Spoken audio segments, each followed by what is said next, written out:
नमस्कार दोस्तों, स्वागत है आपका हमारे चैनल पर। आज हम बात करेंगे हिंदू धर्म की एक रहस्यमय देवी की, जिनका नाम है माँ धूमावती।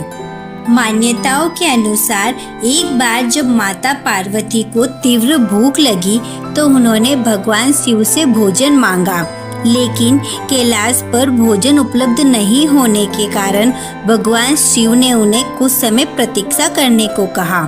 माता पार्वती ने कुछ समय तक प्रतीक्षा की, लेकिन कुछ देर बाद उनकी भूख इतनी बेकाबू हो गई कि उन्होंने भगवान शिव को ही निगल लिया।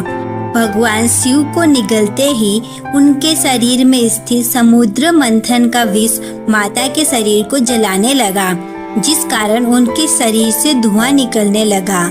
विष के प्रभाव से माता रानी का शरीर धीरे धीरे बूढ़ा होने लगा और उनमें जगह जगह झुर्रियां पड़ गई। इस पीड़ा से बेचैन होकर माता पार्वती ने भगवान शिव को अपने मुंह से बाहर उगल दिया।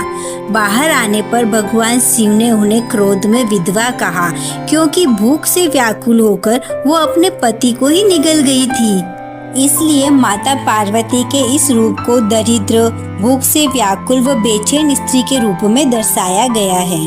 माँ धूमावती की एक और कहानी मानी जाती है कि जब माता सती अपने पिता द्वारा भगवान शिव के अपमान को सहन नहीं कर पाई और अग्निकुंड में प्रवेश कर सती हो गई। जब माता अग्निकुंड में जली तो उनके अंदर से धुआं निकला। उसी धुएं से धूमावती बनी। धूमावती माता ने जब यह रूप धरा तो वो दुख, विषाद, पीड़ा इत्यादि से संतप्त थी और यही कारण है कि इस रूप में माता रानी के मुख पर बेचैनी, व्याकुलता, दरिद्रता, संशय, तड़प, थकान इत्यादि एक साथ प्रदर्शित होते हैं। धूमावती अकेली है, भगवान शिव के विहीन और श्रृंगार रहित भी।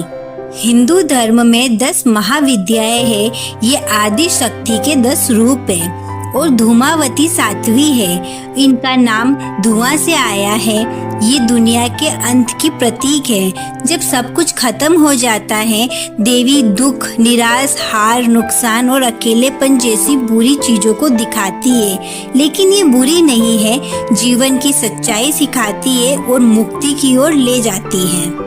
धूमावती देवी एक बिना घोड़े के रथ पर बैठी दिखती है, जिसके शीर्ष पर एक कौवा होता है। माँ के एक हाथ में टोकरी और दूसरा हाथ अभय मुद्रा में या ज्ञान देने की मुद्रा में है।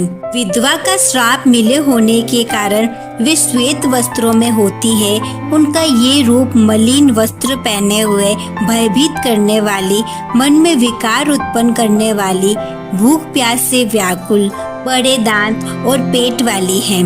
लेकिन उनके इस स्वरूप में भी गहरा आध्यात्मिक अर्थ छुपा हुआ है। अश्व रहित रथ कामना और इच्छा रहित जीवन को प्रदर्शित करता है। वही उनका ये दरिद्र रूप मानव जीवन की कठोर सच्चाइयों को सामने लाता है। माँ धूमावती के मंदिर बहुत कम है, क्योंकि पूजा गुप्त होती है। सबसे बड़ा मंदिर वाराणसी में है, जिसे माँ धूमावती मंदिर कहते हैं। यह एक शक्ति पीठ भी माना जाता है, जहाँ सती का अंग गिरा था। इनका मंदिर ऋषि दुर्वासा ने बनवाया था और ये बहुत ही पुराना मंदिर है। इसमें कोई बड़ा द्वार नहीं है, लेकिन अंदर ऊर्जा से भरा हुआ है। यह काशी के दक्षिण में है और तंत्र करने वाले भक्त आते हैं। यह मंदिर छिपा हुआ सा लगता है, जो देवी के अकेलेपन को दर्शाता है। यह फूल फल के अलावा शराब और भांग भी चढ़ाई जाती है। माता की पूजा दिन में नहीं की जाती, रात में की जाती है। माता का गर्भगृह छोटा और थोड़ा अंधेरा होता है, जो देवी के रहस्य को दर्शाता है। यहाँ देवी की मूर्ति रथ पर बैठी है। एक हाथ में टोकरी, दूसरा झाड़ू, तीसरा घड़ा और चौथा आशीर्वाद मुद्रा में है। मूर्ति काले पत्थर की और आसपास तंत्र के चिन्ह और मंत्र लिखे हुए हैं। पूजा में धूप जलाते हैं। हवा में धुएं जैसी महक रहती है। गर्भगृह में सिर्फ पुजारी और साधक ही जा सकते हैं। धूमावती माता का स्वरूप भले ही नकारात्मक है, लेकिन इनकी पूजा करने से मनुष्य के संकटों का हरण होता है। वे अपने भक्तों की हर प्रकार की कमी व भूख को शांत करती हैं तथा उन्हें अभय होने का आशीर्वाद प्रदान करती है। माता का यह स्वरूप न केवल कलह का निवारण करता है बल्कि परिवार को कई बाधाओं से बचाता भी है। सुहागन महिलाओं को इनकी पूजा न करने की सलाह दी जाती है।